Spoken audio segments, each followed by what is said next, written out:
Good morning, everybody. This is Mike from the Last Corvette. So as promised, I'm going to do one last video, roll up a little follow-up when it comes to the last video that I did, which was about a Pioneer NAX 1500 head unit in question because it had issues displaying and driving the Waze app via this person's phone. Now, as I stated before, I don't have any issues with my NAX. I did do some more research. I tried out another Pioneer app. I'll get into that a little bit later on, but let me explain something to you guys, I guess, before we kind of take off into this last part of the video. Pioneer, Kenwood, Alpine, always been my top three when it comes to audio, video, right? You get what you pay for, number one. Number two, they will outlast the vehicle. Their interfaces are very stable.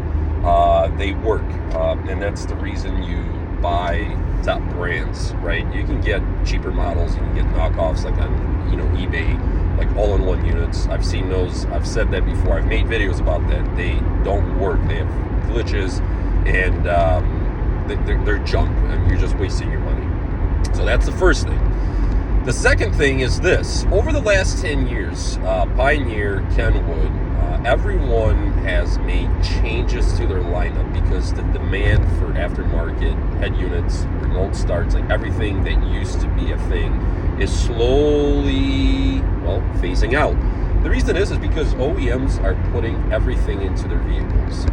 Remote starts, you can get even the lowest of the trims from most manufacturers, and that vehicle will still come with the infotainment center that not only can do Apple CarPlay, Android Auto, but also controls your vehicle, right? They're like computers essentially, right? So you don't really need anything. And a lot of these newer vehicles, it becomes really, really hard to put in aftermarket anything in them and still retain all of the options, or having a problem-free setup. So now we're done with that. Let's kind of get back into the first part of the video. So somebody reached out to me on the video that I did several years ago and said, hey, I'm having issues while using Waze app on my NAX 1500. So to me, I didn't get a lot of information, as I stated before, right? I don't know if this thing was bought new, if it was bought used, or if it came in a vehicle, that this person purchased.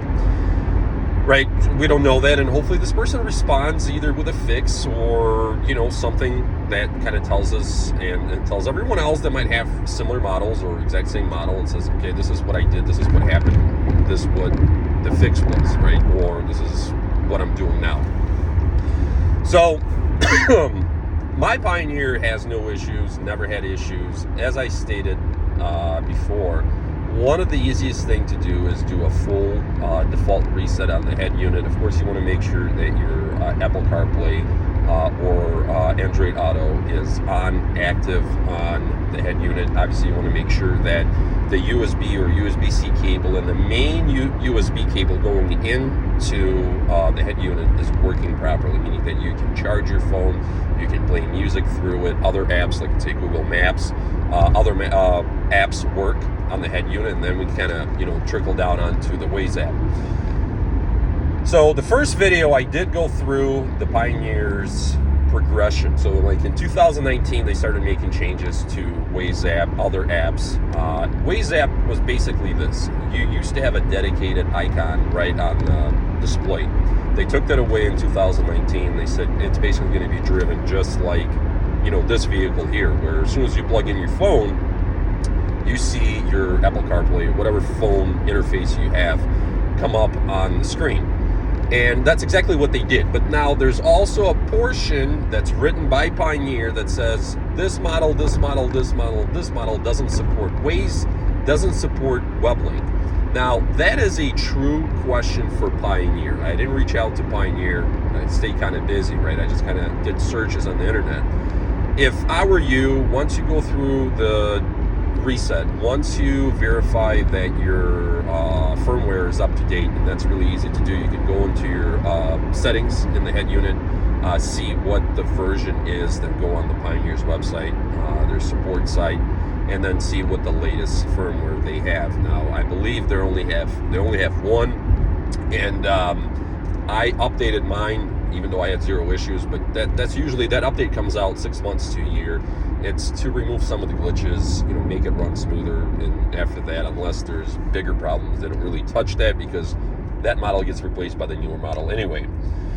So that would be my progression, right? Either update the firmware, do a full reset, unsync, resync your phone. Just do like the simple steps. Like I said, check your main USB cable, make sure that's all functioning properly.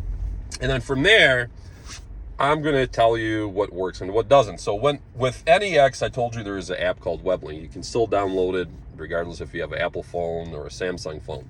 WebLink is an app that drives other apps. That's how everything is driven through these head units, right? So WebLink is an app that can do YouTube, essentially, and a couple other apps you can download onto it to watch and play music, right? So when I say watch, you can actually play videos that will appear on the head unit, on the screen. Now, that option, or this app, went away like in 2020 or something like that on most of the models, and the newer models from what I read. And that's because it's unsafe, right? Unless you have a second row or third row entertainment center, and then you're actually outputting videos to different monitors in the vehicle, then it would make sense to a certain degree. But you know, there's still ways around it, right? You can put a freaking Blu-ray or whatever player in there. You still have videos, video inputs, outputs, and all kinds of stuff on these head units. But you know, that was the app, right? So obviously they kept it to certain models, and I did try it out. It still works. I haven't tried it in years since I installed the head unit. And the WebLink video, or me playing music through music video that is through my head unit, is on YouTube, I believe. So is the firmware update. Now, in between, they also made a app called Pioneer Radio Play or something like that, something along those lines. That one is obsolete. You can't download it anymore. And then they switched to Pioneer Sync. That's the app that I brought up in my last video, and I said I would give it a try, and that's exactly what I did, knowing that more than likely it's not going to work because the NEX model wasn't listed under the models that it's capable with, right? The capability side. So anyway, I downloaded this app, I reset my head unit, I also forgot my iPhone, and when I say forgot, you can forget a device that's connected via Bluetooth and then reconnect to it later. Excuse me, just to make it a true test. And the interface is a little funky. Like, I didn't see the true interface on the screen, obviously, never connected. But, you select a single DIN, 1.5 DIN, double DIN, and then it starts searching. And couldn't find anything via Bluetooth or through USB-C. But I can tell you that it didn't work. So I kind of went back, checked everything out again. Everything worked well. So at this point, I'm going to say this. Reply back. Do the following steps, right? There's this gray area when it comes to Pioneer and the last, we'll say, 10 years or whatever they've been messing around with, even prior to 2019, with their different apps and head unit options. But do all the things, reply back to one of the videos and let us know what's going on. I think I gave you enough kind of ammo to go by. And of course, if you're in a standstill and everything works but Waze, I would obviously reset everything, re-download everything, and then of course call Pioneer themselves and say, hey, what is going on? Because once again, that's how I'm going to end it. There is this little area where it states that on certain models, Waze was not available, but it's very gray, fine print type of thing. So hopefully it helps. I did what I can. I only have one NEX. I don't have other Pioneers that I can compare it to, but I did what I could. Thank you.